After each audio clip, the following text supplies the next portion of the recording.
In this video, I'm going to compare a knockoff version of a Brooks C17 Cambium saddle to the genuine item. How do they compare?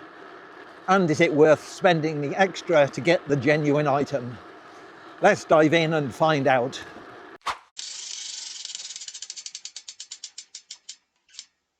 This is my Brooks C17 Cambium carved saddle. Probably the best saddle I've ever owned. Certainly the most comfortable when riding long distances. However, it was expensive and it's quite heavy. I have previously carried out some reviews of this Brooks saddle and there's a link to those in the description.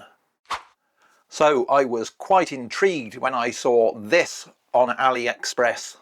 It's a knockoff of the Brooks C17 saddle. However, it is much cheaper. Okay, it's cheaper, but is it any good? Let's dive in and look at the details. I bought both of these saddles via mail order. I ordered the Brooks one through a UK website, and interestingly, it came from Italy, and the West Biking one via Aliexpress came from China. Yet, they both took about the same time to be delivered to me. However, there were some differences in the way they were delivered to me. The Brooks came in this quite nice box. However, the West Biking one from AliExpress was delivered in bubble wrap. The saddle came with a little bit of damage just there. I think that was caused during transport, but it shouldn't affect the way the saddle works. Certainly there were some differences in the packaging, but to me that really doesn't matter too much. It's what's inside that's important. So let's go on and have a look at that. Before I go on to do a more qualitative comparison, let's look at some of the numbers. Currently, you can buy this saddle for between £90 and £100. So it's not cheap by any means, but I suppose it's not really expensive either.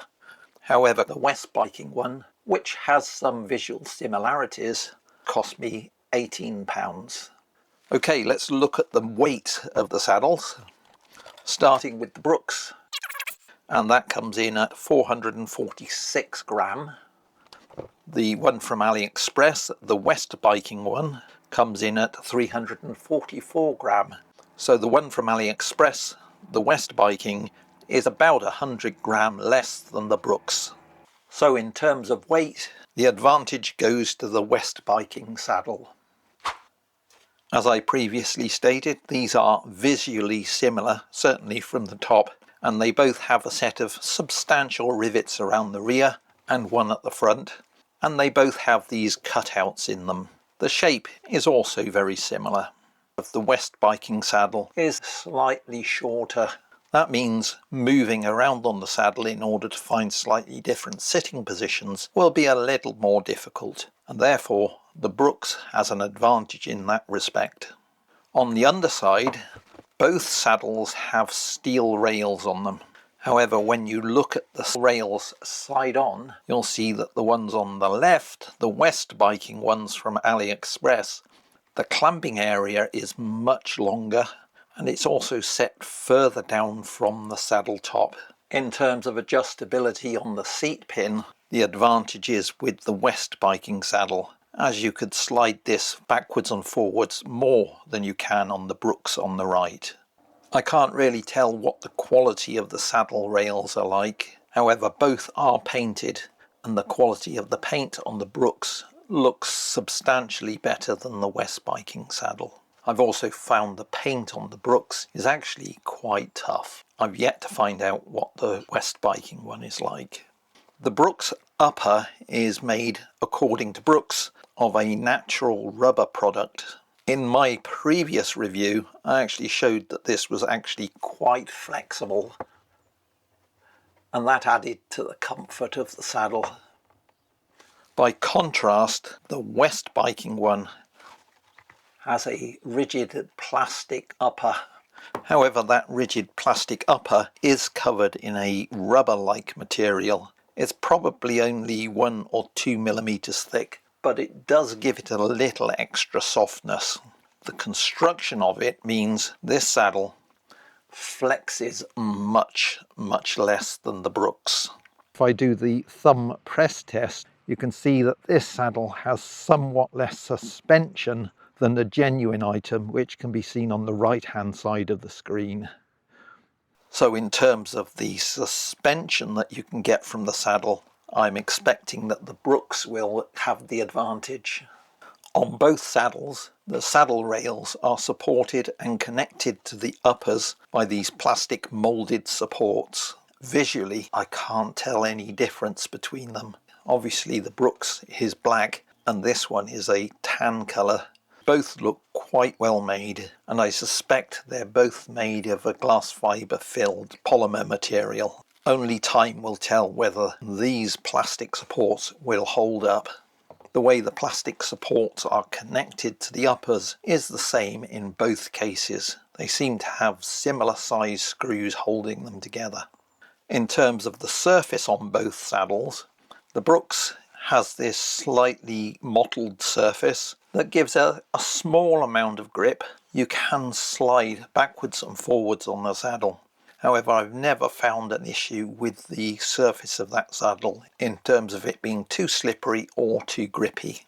In contrast, the West Biking one has a rubberized surface on it, which is a lot more grippy than the Brooks saddle. Only time will tell whether that will give me too much grip and stop me moving around.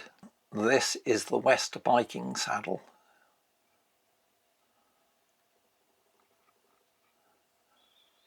And this is the Brooks. What I need to do now is put this West Biking saddle on the bike and give it a good test so I can compare it to the Brooks. I have fitted the West Biking saddle onto my specialised Turbo Vadoo. My initial impressions of this saddle are very good. The shape is nice, it's well rounded, and there are no projecting parts that dig into me or cause chafing. That's not really surprising, as it's very, very similar to the genuine Brooks item, which I found to be very good. As for the hole in the saddle, well, like the Brooks one, I can't really say I notice whether it's there or not. I would have to do a direct comparison in order to determine whether the saddle hole makes any difference. The difference it probably does make is it makes the saddle that little bit more flexible. Although, as you saw earlier, this West Biking saddle is a lot less flexible and therefore offers less suspension than the genuine Brooks saddle. This rough ground is a good test of this saddle, and so far it's holding up. Just going over this little bridge. Hello, thank you.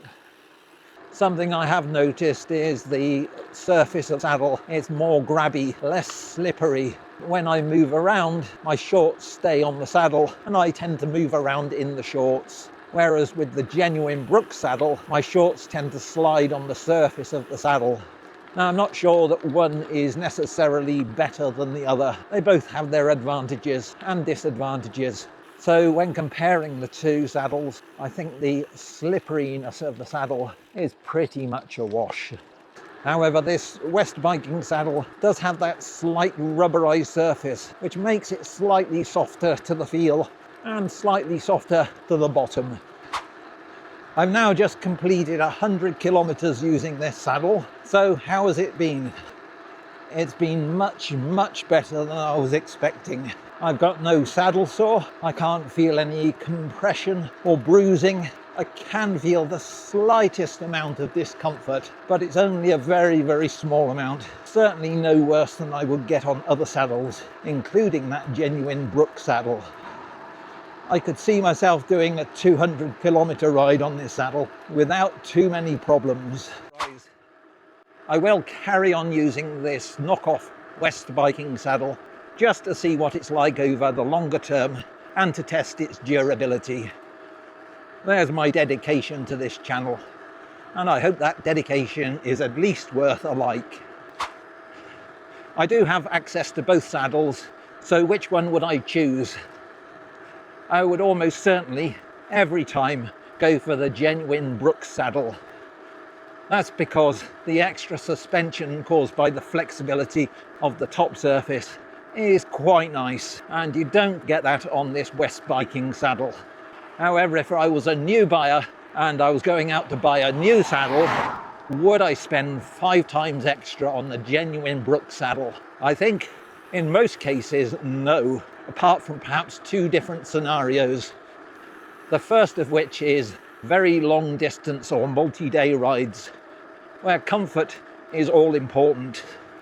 And secondly, if I was looking for a genuine once-in-a-lifetime saddle, something worth investing in. In both of those cases, the extra cost of the Brooks saddle is well worth it. Anyway, I hope you found this video interesting and useful. If you did, please give it a thumbs up and consider subscribing for more exciting content like this. So from me until the next video, it's goodbye.